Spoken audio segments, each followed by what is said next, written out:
You're listening to A Quality Podcast with your hosts, John Thacker Jr. and Jake Harrell. Like the daily huddle, which is things that we're comfortable with, the weekly work plans, the things that we, part of our systems is not much different than sitting at the dinner table and talking about what's coming up, what just happened, what my brother does, what was your rose and what was your thorn? And that's what they do every night at the dinner table is what was your rose for today and what was your thorn? I know, Jesse, you have another way of doing it, but it's almost like what was the good thing and what was the thing we could learn from? And I mean, those are, the constraint board and the things that we accomplished and the accountability, and like a lot of those conversations, very similar at home, but it's the same type of thing. You're trying to open the communication and have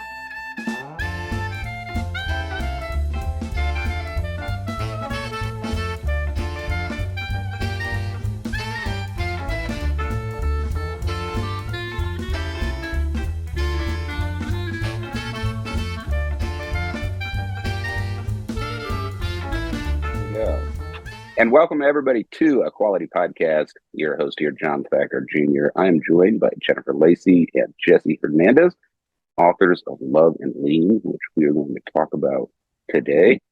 Guys, welcome to the show. What's going on, John? So, Jen, you have a nice outdoors background, but I think it's just a background. And Jesse, you're outside?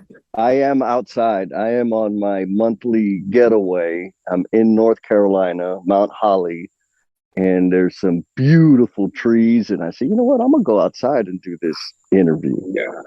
Well, it looks beautiful. I'm outside as well, enjoying the 64-degree weather with a nice breeze. And it's starting to turn into a hurricane. So we'll see how this goes. Okay.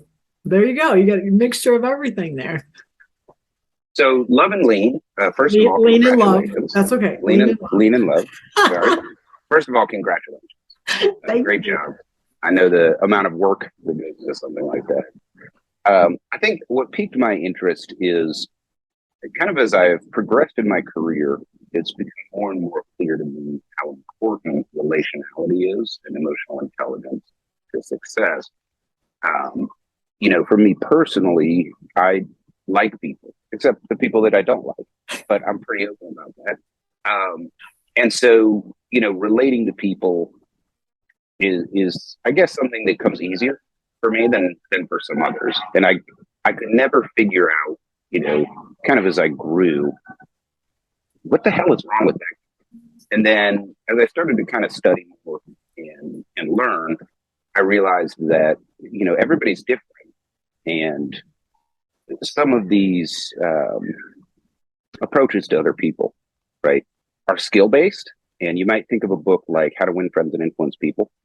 But a lot more of them are character, personality, psychology-based. And that's a lot harder, because we've probably all met that guy that had the polished approach down. Like he memorized how to win friends and influence people, but you just knew it wasn't genuine.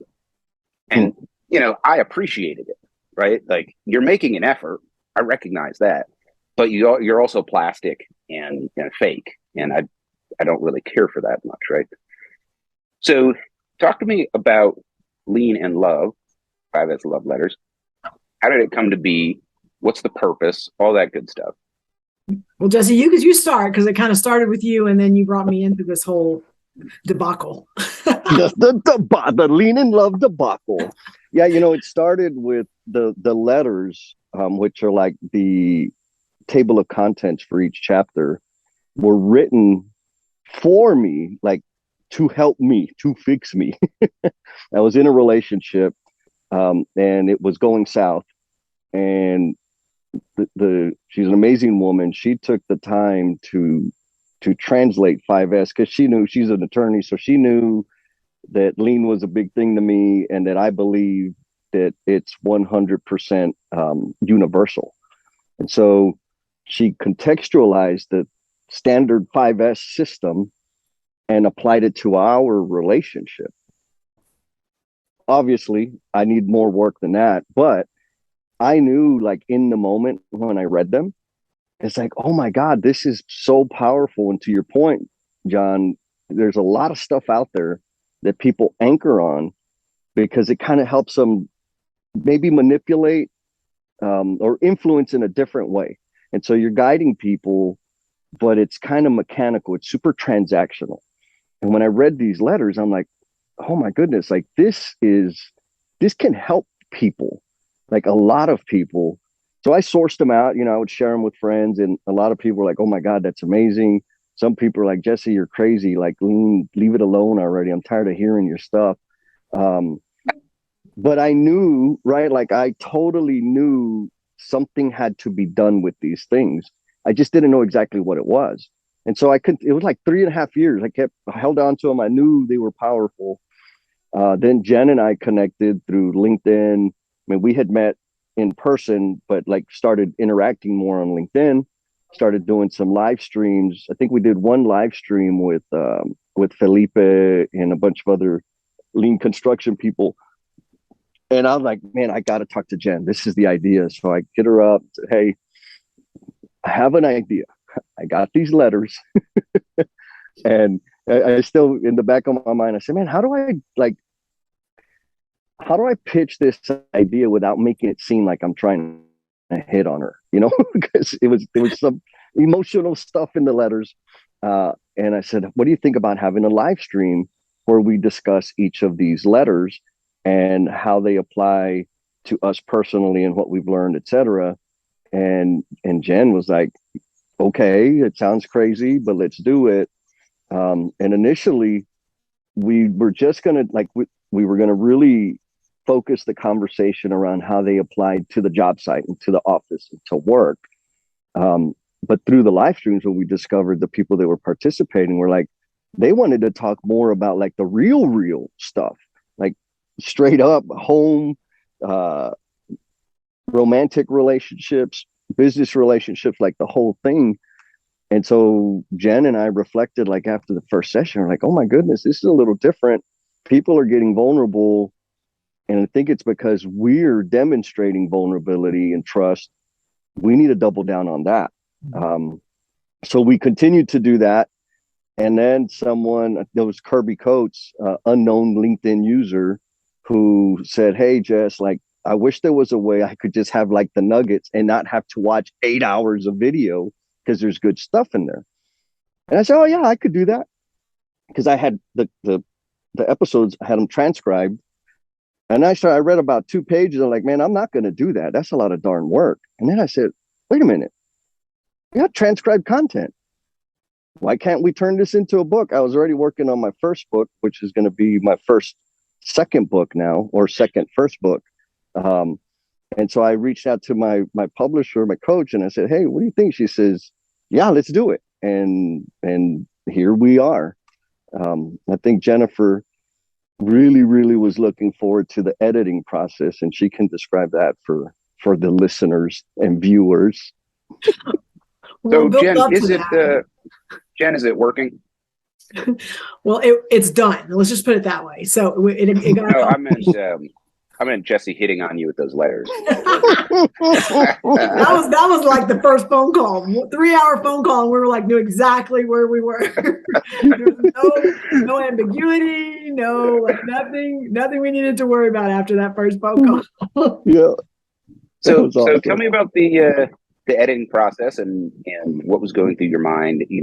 Obviously these letters were personal and probably had some meaning and context for Jesse that isn't immediately transparent to other readers. So talk me through kind of how you went through them and what your thoughts were. So again, I'm going to just emphasize a couple of things that Jesse said. One is when we were planning them, we were very intentional in our conversations on we don't want to lose people because like we have a whole construction industry that we work in, and that in lean and how we apply it in our body of work is based in that arena. And so we were like, we don't want to lose people by talking about squishy, sunshine and, sparkles and glitter, because they're going to go, that's like, what is that crap? Like, we're in here trying to build things with tools and, like create things. Like, what is this stuff that has to do with people? So again, very intentional on Jesse. We have to walk that line. We can talk about your experiences and we can talk about those things, but we have to make sure we're relating it back to the job site. We have to make sure we're bringing in those examples from the job site. And it's funny, you can see the progression throughout the live streams, but afterwards we talked and we're like, man, everybody's comments, all the contribution was all personal. Every bit of it. It wasn't job site related. It was, my wife, my kids, a failed relationship, 3 failed relationships. Like that's the stuff they were sharing. And a couple of things happened when we went in that first live stream is we realized that we were talking about things that no one talks about. So there's that. Talks about, some uncomfortable conversations. And 2, this space that we were doing it in, people were wanting and needing it. And that was not the intention. That was not the purpose. We just saw value in what Jesse had and thought, hey, we should share these.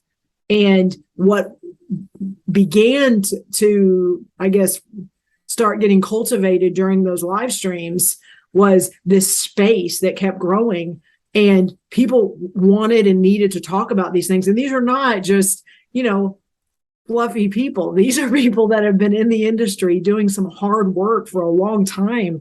And they all of a sudden had this space to be able to be vulnerable and be transparent and be human. And so I wanted to hit that point because I think that was super important, because that kind of helped feed and the momentum of some of the things we were doing. And then throughout, I guess, as we built it and as the group grew, and as the comments came in, and again, they were very personal, there were people that told us, I've never shared that out loud. And I just typed 3 paragraphs to a group of people that I'd never met before. And so a lot of our conversations were, what are we doing? What are we creating? And then we have an obligation as we're doing this that we can't just go, okay, it's been great fun. See y'all later. We're doing this and people keep coming in okay, how can we capture this? How can we continue to do this? And so that led to the conversation with the book, which Jesse talked about a little bit on how can we get this and share it with more people. But it also, when we wrapped up those 5 S's plus a recap session, everyone's like, okay, what's next? And Jesse and I are like, what are you talking about? We don't what do you mean? We're like, yeah, what's next? We've been sitting with you every other Saturday morning for 3.5 months. And now what's next? And so that led again into our No BS with Jenn and Jess platform that we launched in January. And it's just blown up. And it just continues to grow. And the book fed into that. The book and all the content is what is the reason it exists. Yeah, that's awesome. I like your the sign that you got behind you. Work hard and be nice to people. It's really similar to my management philosophy, which is be hard and shit on people. I like that we're so closely aligned. So appreciate the background there a little bit, but before we go any deeper, let's just tell our audience that's listening the purpose of the book. I get the book, which is available on Amazon and everywhere fine books are sold. Yes. And what should happen?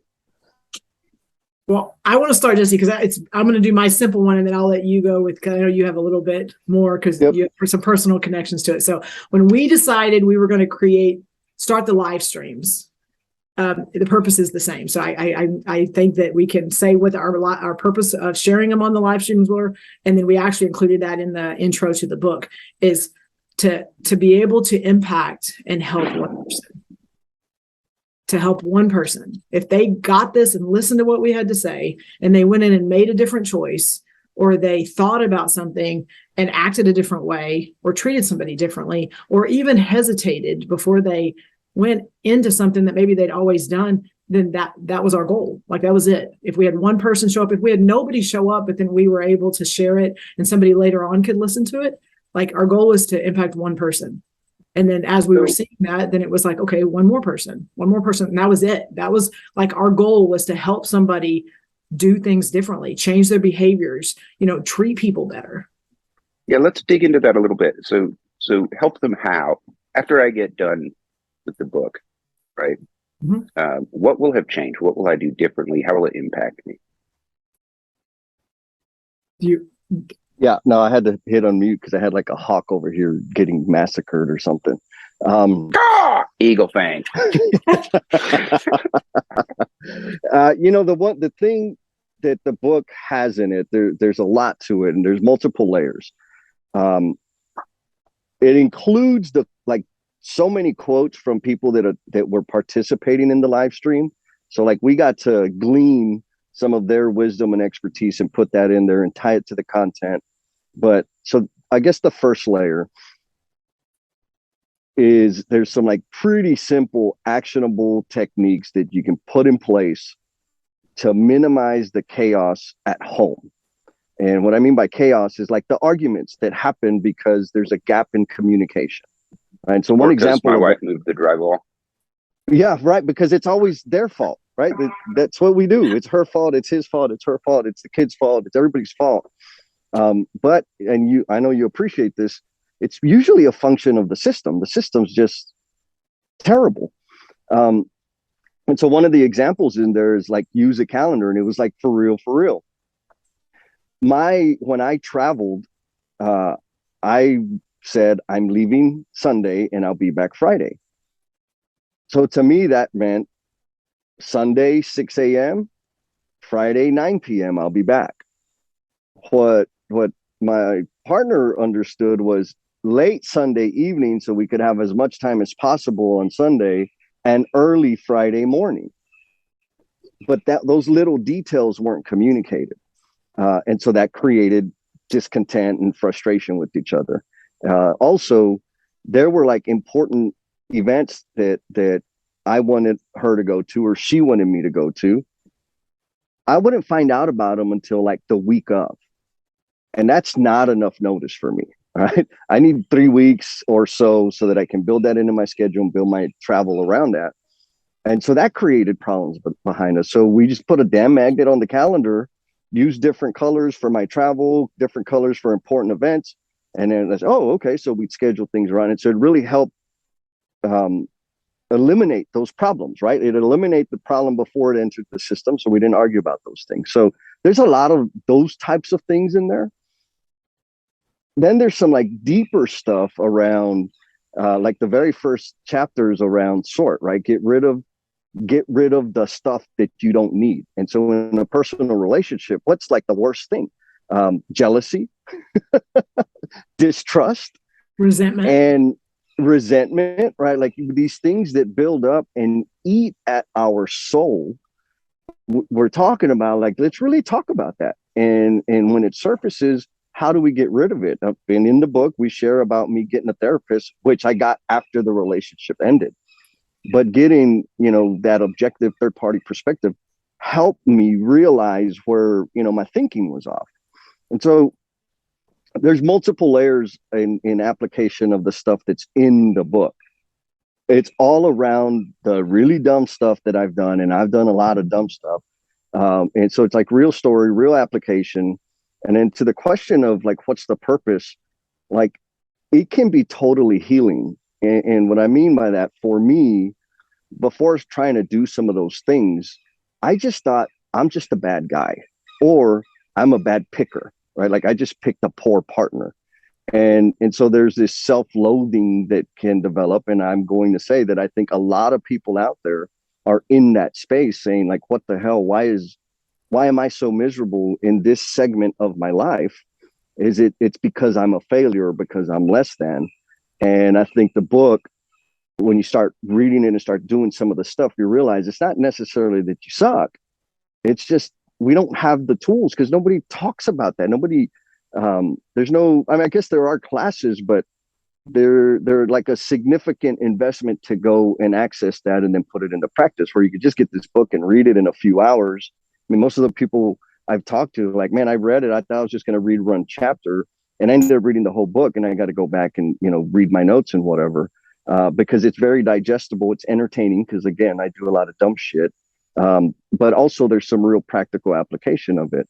And so the opportunity to free people from this misery, this cloud of gray that they're living in, that's like the hope behind it. And it's not just like, so layers, right? The relationships at work, relationships at school, relationships outside, in the community. You can make those better. And guess what? When those relationships are better, I'm happier. Relationships with like my family, relationships with my significant others, that's another layer. When those things start getting better, guess what? I'm a happier guy. And then ultimately, my relationship with myself. Mm-hmm. And going through this book, a lot of the stories that I've shared was exactly that journey. And I'm confident that other people can get there with a lot of work, right? And with external help, but this can get that snowball rolling.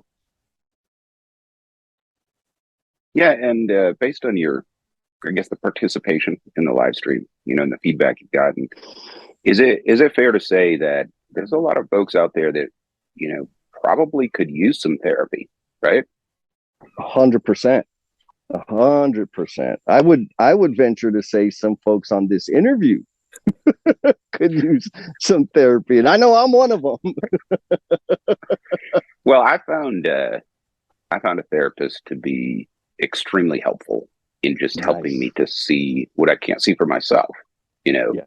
I think I've got a friend who's a plant manager, and he's young, probably 35 or something, and his upbringing was out here on the bell curve kind of thing, and he also went to therapy, and probably that was what allowed him to advance in his career and kind of be at the spot where he's at, because he was able to deal with some things. And for all of us, we have issues to work through.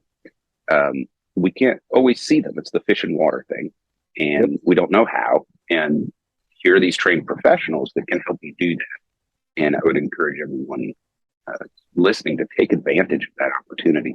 It's so easy nowadays. There's even apps, that can get you connected and that sort of thing. So there's kind of no excuse anymore, except one, and that is we still have this ongoing social stigma about accepting help. Yes. It's a little bizarre to me, because if I break my arm, nobody thinks poorly of me. Well, grandpa does, but barring that generation, yeah, thinks poorly of me for going to the doctor to set my bone. Right? That's just what you do. But when we have other things that are broken, especially if it has anything to do with your mind, all of a sudden, people get sketchy about that. Right? So I just want to recognize that, for our listeners. I'm aware there's still a social stigma around getting help, especially any kind of psychological help. What was it? There's like so much vulnerability in seeking that kind of help, right? Mental, emotional support. And what is vulnerability? It's courage. Because I'm exposing myself. I have to say that I'm weak and I'm hurting on the inside. And again, that's one of the things, Jen and I, since we did the live streams and as we were working on the book, we've been invited. We did helped moderate a panel discussion in person. And I think because of the relationship she and I have developed and what people are comfortable with allowing us to do with them, that live in-person experience, people got ultra vulnerable. Like there were tears in the room. There were confessions or first-time statements about major pain that people have been carrying for 20, 30 years. And so it's also the book is also an exercise in building that vulnerability, building that courage, which in my head, like that's the key. Like nobody knows how to do vulnerability, right? You hear even Gary Vee and all the social media experts, like be vulnerable, well, what the hell does that mean? And so in my head, it takes practice, it takes reps, and it takes a community that is going to give you the space to do that without judging you.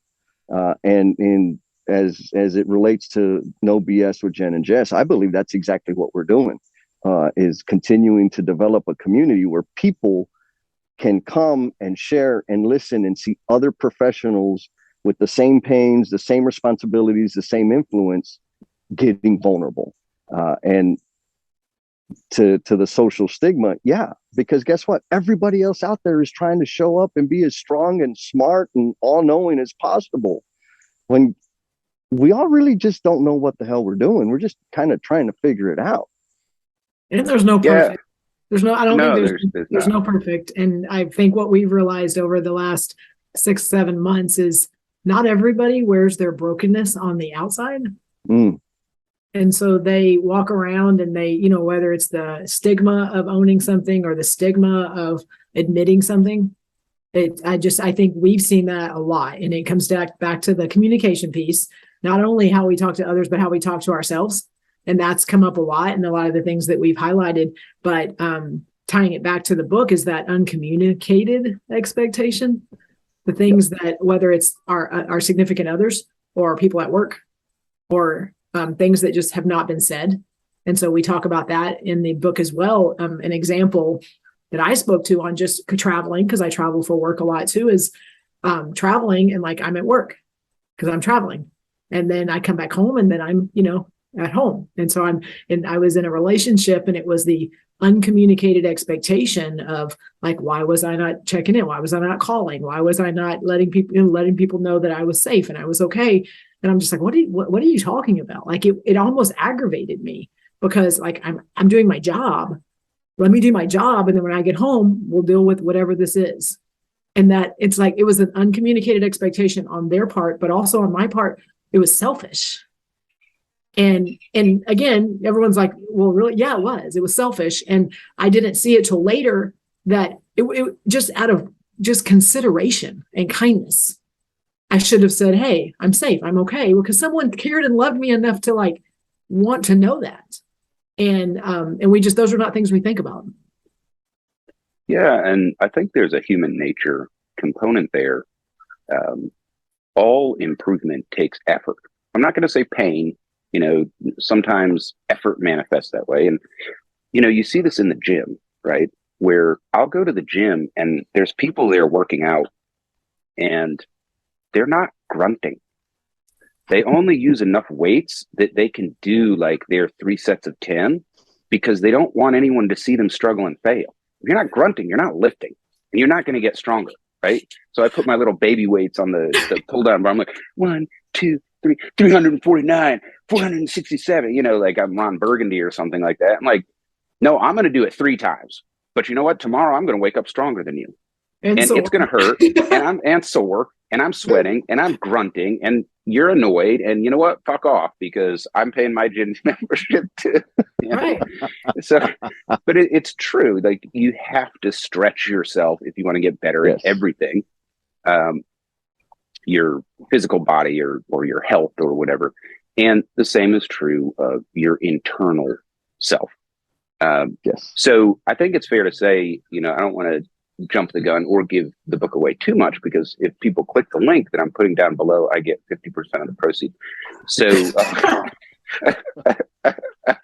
but a lot of the external issues that we have in relating to people, the root cause is really in here, isn't it?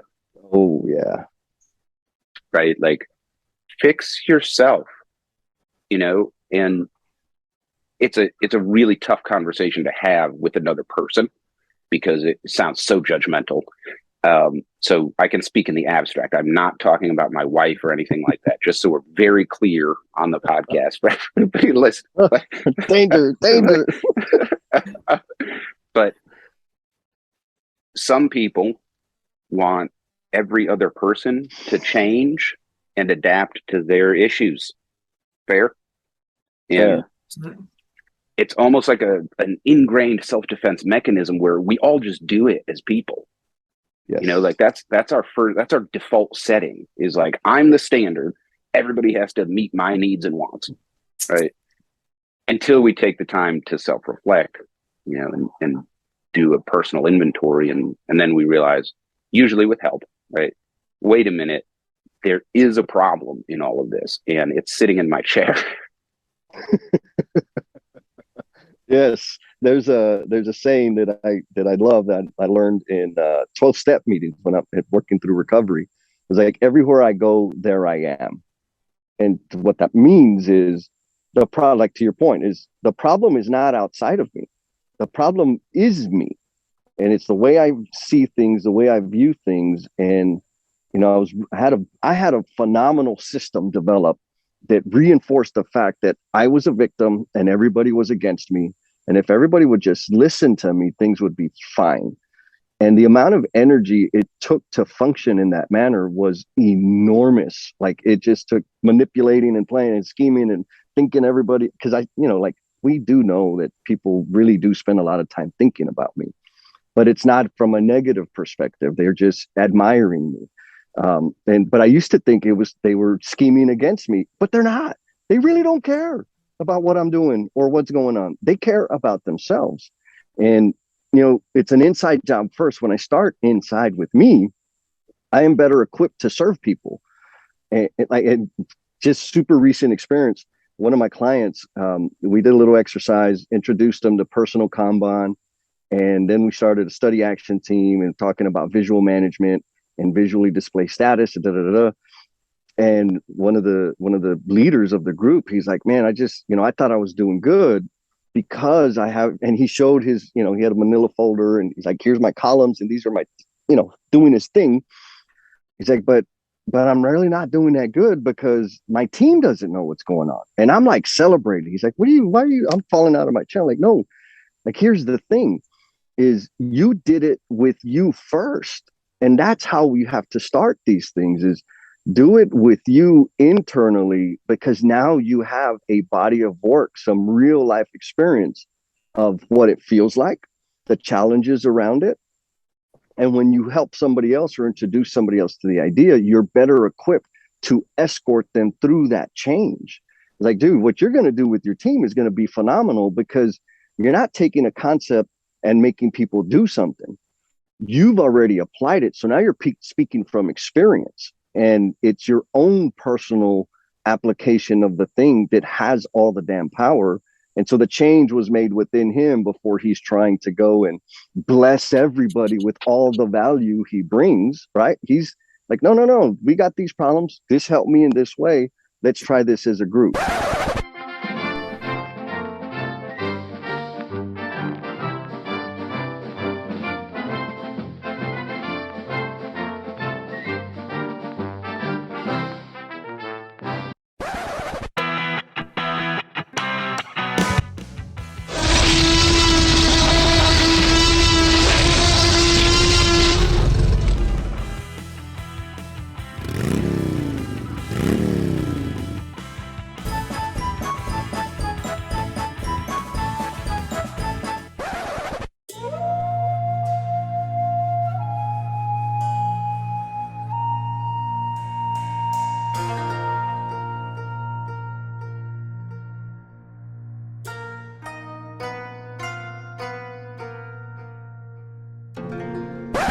Ladies and gentlemen, with two of the best looking people on the planet, as well as Jesse Hernandez. So welcome back to the podcast. Got my Indy 500 mug that I picked up in Indianapolis the other week. Nice. Yeah, just another way that they separate me from my money. Coffee mugs. So lean and love, and the importance of knowing yourself, coming to terms with yourself as sort of the foundation and prerequisite for healing. Mm-hmm. And not just, you can fix relationships, but it also sets you up to not fuck it up in the first place, right? Yes. So as you develop this skill set, you don't have to put as much energy into fixing stuff because you're not bungling it to begin with. Fair? 100%. Totally. Jenn made that point as one of the, actually maybe the second or third or fourth, I don't know which book I'm on yet, but maybe the follow-up to Lean and Love. Jenn's talked like this book is kind of about fixing what I screwed up already. So then the question becomes is how do we go in appropriately? Jen, you want to bless us with your thought on that because I don't know how to do. I'm gonna have to learn from you on this one. No, I mean, again, we've all have screw ups and things that we've learned from. And I think, I mean, we did the book, and again, it was based a lot on both yours and my mess ups and learnings and missteps and things that we realized, that we needed to self reflect and maybe save something or maybe try to make something better. And that's really what a lot of the examples are. And then in the last month or so, I was walking, and I mean, my brain was exploding while I was walking, and I got back and just took a ton of like brain dump. And I said, Jesse, I said, I know what our next book is. I said, because everything we talk about is, okay, this is what's broken. Now let's try to figure out how to make it better. And I said, but there's people that are going to be going into brand new relationships that haven't screwed up a lot of things. And so they have to work on self. And we've talked about that a little bit already, but also how do you go in and set it up for success? How do you start at the beginning and not have to go back and retrace your steps and undo something or fix something? Because there's going to be other things that are going to pop up that, you can't predict, but how can you go in and create the right environment so that you're not having to deal with all the things that we talk about in the first book? And I think that was a big kind of an epiphany on, oh, great, another book. We get to go through this editing process again. But it was also, like the need for that. And then I think book 3, which we don't even think we've talked about yet, Jesse, but the other lean in love is that self-love. And we sprinkle it in a lot of things, but literally there's enough content on just whether it's no BS stuff or stuff that we've talked about that we can pull out of the existing book. Is just how much are we really focusing on self and in all of this, and not pointing the fingers and not trying to make it be about me and someone else. So I have 2 questions I want to ask both of you, because it really feeds into my mind why this is so important. So John, I'm going to ask you, like, do you want to matter? Do I want to matter? Like, do you want anything Haunted you do by the vastness of eternity, men have turned time and again. Sorry, that's from a Brad Pitt movie. Yeah, I think I do. Okay. I don't know. My brain works weird, but yeah, I think so. I mean, the things you do, like, you want them to matter. You don't, I mean, you don't want them to just be insignificant, I'm guessing. Sure, yeah. Okay, we'll go with that. Jesse, I got a question for you. Do you want to feel less than someone else? Negative. Okay, so both of those things are things that all of us at some point have to deal with, not just in ourselves, but in other people. So I'm going, and whether it's the job site or at home, and there's somebody doing something, and whatever it's an action, intentional action that they're taking, they're putting effort into something. And I don't know a lot of people, and again, I can't say it's 100%. I don't know a lot of people that show up and start doing something and putting effort into something, and they don't want it to matter. They don't care if it matters. There's just not a lot of things out there that happens with. But also on the other side is, I don't know another person out there that wants to feel less than someone else. It doesn't mean they don't feel it, but I don't know people that just want to feel less than. And so if we think about those 2 things, just in the context of the 3 of us, like, every interaction we have with any person, they want their work to matter. They want their decisions to matter. They want their life to matter. And they don't want to feel less than someone else. And so a lot of the words and the things that come out of our mouth and the way we act impact both of those things. And how they receive it, and also how they react to it. And I just don't think we think about those things enough. I agree. And yeah, I'd want to, as listening to Jen and like her immense wisdom and where she's coming from, I say that like seriously. I think it's important for people to know that as we were producing this book and as things have been going on since we started this movement, we've been applying these things. And so, Jennifer just alluded to it just a bit about how she got clarity around what our second book should be through a morning walk. she's been applying some of these things that we've been talking about as we've been putting them out there into the world. And failing too. So no, I'm not just having success, I'm having lots of failures. And like, so that whole thing was, we've been talking a bunch about self-care and how do we keep our cup full. And Jenn has been through on this path of figuring out what that means, right? Because we don't know, we're really good at executing. We're all, I mean, the three of us for sure, like we know how to make stuff happen. And most of I made this observation is like most of the people that I talk to are that type of person. And the conversations are always around what's the goal? What are we going to do? What's your target? What's your objective? What are you going to do this year? Like all this stuff. And I'm like, oh, wow. Like, we don't need that. Like, we're make it happeners. We know how to get shit done. And all we talk about is getting more stuff done. And what's happening in the background is we're not taking care of ourselves. And that's where we need the help, right? Folks, type A personalities, achievers, folks like us, we need help figuring out, like, we just don't know how to do it. We don't know how to take care of ourselves. And Jennifer's like, I'm picking on her, but Jennifer's like a perfect example of that. We said, Jen, you need to take some time for yourself. She's like, Jesse, what the hell does that mean? I'm like, yes, we need to figure that out. And she kept experimenting and trying different things. And she's landed on these morning walks. And the indicator that it is meaningful and fruitful is the depth of the ideas and the thoughts that she's coming back from her walks with. Did I speak out of turn there, Jennifer? Absolutely not. And we talked on this a little bit, but I'm the person, like, we're talking, the three of us, and John, you say something and it triggers in my mind and I've got to write that down. Like I got to save that. It's important because I want to make sure I don't lose it, because that thing, I can take that and I'm like, ooh, that can be something that can help trigger something else. But what I realize is that, and that's what I do all the time. I'm a note taker. I'm always wanting to make sure I don't lose something. And so going on these walks, I have nothing. I have nothing with me. And most of the time, unless I have two morning calls with Jesse and Adam, I don't even have my earbuds. Like, I take nothing with me on these walks. And it, again, it clears my head. And ideas were starting to come and I had nowhere to capture them.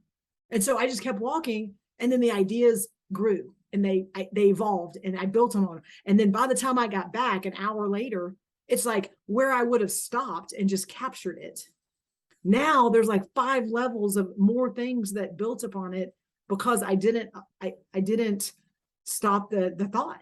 And again, it's one example, but it happens all the time when I'm on those walks, because I was stopping myself from being able to allow it to be more than what it could be. I think the gist of what we're talking about is emotional well-being and health. Mm-hmm. And I think a metaphor that works really well is you have a car, like cars, so I use car metaphor a lot. And, it's not running right. And so you change the oil and maybe the spark plugs and, I don't know, polish the tires, right? Well, the car's still not running right? Because what actually runs that thing nowadays is a computer, and it's off, and it needs to be reprogrammed, right? And I see that in, my own life and other folks where, the thing that controls the outcomes is actually the emotional well-being and emotional health of the individual, but they're not looking at it, so they're having a problem in a relationship, for example, and they break off the relationship. Like, oh, time for new spark plugs, right? And they get in another relationship, and what do you know? They're having the same problems they were having before. Right? It wasn't the spark plugs. It wasn't the spark plugs, and then you change every part till you have a new car, and you finally get to that last part, and you're like, oh, it's me. Oh, this whole time, I think we need T-shirts. It's not the spark plugs. Right. I like that. Yeah, and I mean, back to the book, right? That's the exciting thing about it is the letters, the whole conversation, everything around it, the live streams is helping us, because we do have this skill to look at systems, right? A lot of us do, and tweak them and adjust them to transform the outcomes. And you said it beautifully, John. is when do we start tweaking ourselves? And this book, I think, has enough system construction-y, management, leadership stuff in it to hook people and then realize like, oh, damn, I'm a bad spark plug and start working on that. But and Jesse, you said it, there's enough in there. Like, I think one of our audience, members said, like, the daily huddle, which is things that we're comfortable with, the weekly work plans, the things that we, part of our systems, is not much different than sitting at the dinner table and talking about what's coming up, what just happened, what I mean, just and what my brother does. What was your rose and what was your thorn? And that's something they do every night at the dinner table. Is what was your rose for today and what was your thorn? I know, Jesse, you have another way of doing it, but it's almost like what was the good thing and what was the thing we could learn from. And I mean, those are, the constraint board and the things that we accomplished and the accountability, and like a lot of those conversations, very similar at home, but it's the same type of thing. You're trying to open the communication and have people talk. Well, how was your day? My day was great. It was fine. And that's usually like where it ends. But being able to foster those conversations at home then bleed into how you're going to communicate with other people when you show up to work. Yeah, and I think it's important to note that, I'm the constraint. In my life as I execute, I'm the constraint, right? So I have a bookshelf full of books that I've read, and I like to read. And I don't think I've ever read a book where I didn't take something away from it, And maybe it's a really good book about some system or some tool that I can use, right, to make the workplace better.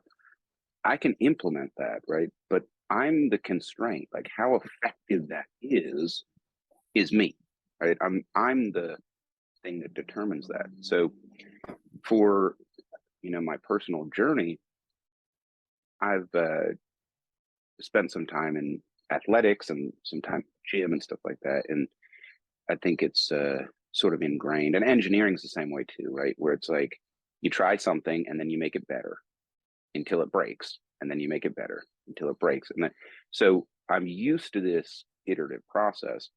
I just had to learn that there was actually an internal life that also had to go through that process. I didn't realize, like, I'm not fully formed. I'm not complete. People continue to evolve throughout their life. And if you're aware of that, you can actually direct it and you can have a measure of control there.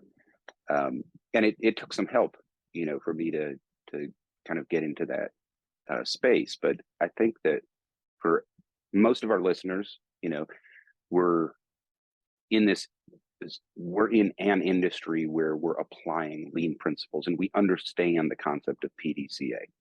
And I like the idea of using the language of 5S to get at, some issues. I'd say in the same way, if you understand PDCA, then it should be an easy step for you to understand you're just doing PDCA. It's just you're working on yourself, right? Yes. John, you're just reminded me of a question that you asked of Brian Winningham. You had asked him, why is it that CI engineers struggle so much getting people on board or like facilitating change? And I think you just nailed it. That's exactly why, is because there's so many CI engineers out there, continuous improvement fanatics, freaks, whatever. They're coming at it with, we must fix this and you must follow this and you must do this, instead of understanding that, like, we're all going through some degree of change, no matter where we're at, whether we even understand what the hell those damn letters stand for, and internalizing that improvement to oneself. Right? People aren't rejecting you, they're rejecting change. People's lives are full with so much variation, and some of it's positive and some of it is really, really unhealthy, negative crap. And so for me to come into your workspace where you're comfortable and experiencing some degree of success and tell you that you're doing it wrong, of course you're not going to make any progress. But if I come on there understanding that I'm dealing with human beings that have these emotional, psychological things, pressures that they're working with on the regular, and honor that and escort them through the change, I get invited back to the party. People aren't avoiding eye contact with me anymore. But it was through the understanding that, man, it's me. I'm the constraint. If I can evolve my thinking and the way I make people feel, I will get invited back. If all I'm focused on is the outcome of this Kaizen event, people are then, I start treating people like tools. And guess what? Nobody likes to be treated like a tool. To Jennifer's point earlier, people want to matter. People want to know that I know their name and that I give a damn about what their experience is right now in the moment. And I just want to add to that, because I'm going to quote Jesse, because Jesse says, like, control is an illusion. It is. Like, as soon as we think we have control of something, I don't care what it is, like, you may convince yourself. You may even go home at night and feel like, I got that. I figured it out. Like, there's a whole lot of human element that plays into every single thing we do. Even in the mathematical equations and the visuals and the metrics and all that, like, there is still, the control is an illusion. And as soon as we can get to the point to where it's not about the control, it's not about the control. And I use my 11-year-old as an example all the time, because I am a parent and she is an 11-year-old. So in my mind, like, at the end of the day, I'm still in control. And for a long time, that was my mode of working. Like, we're going to figure this out. But at any point where you just get to a point where I can't get through to you, you're just going to do it because I'm the parent. And at that point, I have lost all control. All control. It is not me controlling the situation. And it's the same thing with the people that we interact with. When we stop making it be about control, like Jesse said, we get invited back to the party. And for some further thoughts and reading around treating people as people versus tools, there's I and Thou by Martin Buber, or Leadership and Self-Deception from the Arbiter Institute. Yeah. That's a good one. Two good books on that philosophy. And I think different personalities, have different paths in this development.